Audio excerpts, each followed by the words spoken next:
KPEL. Welcome back to Acadiana's Morning News on Wednesday, August 3rd, 2016, and it's about that time for Bernadette Lee to continue her tradition of transparency in local government. It's Lafayette Live. It is, and Lafayette City-Parish Council Chairman Jay Castille joining us on the line on this Wednesday morning, and good morning. Good morning. All right, so last night, not so bad in terms of time. Seems like y'all got a lot done where the Lafayette Police Department is concerned, huh? Oh, yeah. Okay. Yeah. Okay, so there was a discussion that happened after the situation that happened in Baton Rouge with Alton Sterling. If Lafayette was going to be called in to assist because they had a lot of, protesting that was going on that was peaceful at the time. And then, you had the shooting. So interim police chief Reggie Thomas goes in, looks at the equipment and realizes, hey, a lot of this stuff is outdated. So y'all did approve some money for that last night, some new equipment? Yeah, we approved $120,000 for the upgrading of the safety equipment, yeah. Okay.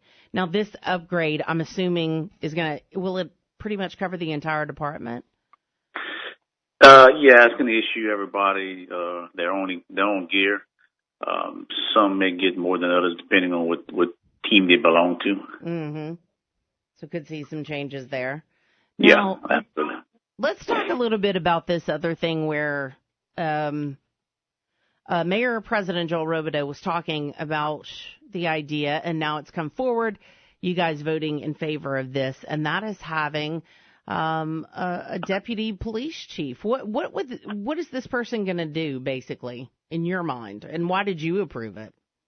Well, I support it because I've worked 20 years for the fire department, and we had the current structure that the police department has and also the new one that he's going to work with, the deputy chief. And I'll support it because I know the deputy chief's position is going to take a lot off the plate as far as for operations from the chief, and allow the chief to do more, get involved in the community, get more programs going, and work with the elected officials to make things better. And the deputy chief will do his day-to-day operations, which takes up a lot of time, a lot of the chief's time. And nowadays, he doesn't have that much free time. Mm-hmm. I would imagine there's probably a lot of work to be done. Now, in looking at what you're going to do with that interim police chief, Reggie Thomas saying that would be a position he might be interested in. Yeah, from what I hear, he's interested in it. But they're going to have to give a test. Everybody's going to take the test, and whoever passes, and then the chief will look at that and make the selection. The new chief will. Mm-hmm. Yeah. Now, how's the process going to select a new chief? How is that all being done? And I guess they select candidates, see who's qualified, and then how is that determined? The mayor president makes that decision. He's, I believe, done some interviews and kind of narrowed it down. But that's all done in his office by him. The council has no involvement in it. He just lets us know who he would like to see as his next police chief once the process is over.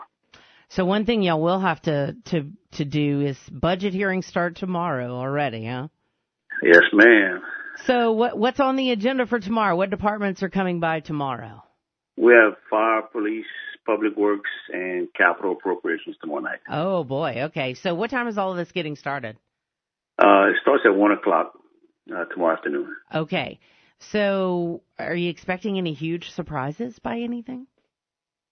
No, I don't see any surprises. There's an issue with fire protection in the unincorporated areas that we have to look at. Mm-hmm. It's been cut, and we got to see what we can do to reinstate some of the funding. But as far as everything else, it's pretty status quo. Okay, so the proposed budget, as it is coming to y'all, has some cuts in that for some of the unincorporated areas. I'm assuming that, in terms of fire protection, you're going to want to shuffle that around and put some more money back into that. Yeah, we're going to look at it and see what we can do without, hurting any other areas. Of course, the parish budget doesn't have a whole lot of money to start off with. We have about $3 million shortage this year in the taxes, so we have to juggle a lot and see what we can move around and try to put some more money back into that parish fire protection. Yeah, because I'm wondering what it will do to someone's fire rating who lives in some of those areas. No, it's definitely going to make it jump. Their insurance rate is going to go to the roof, if we don't take care of this. Yeah, that's kind of what I figured, some doubling of maybe some of those rates. Oh, yeah, it's going to be bad. Well, I hope people kind of keep an eye on it, and we certainly will. And I want to thank you for your time this morning.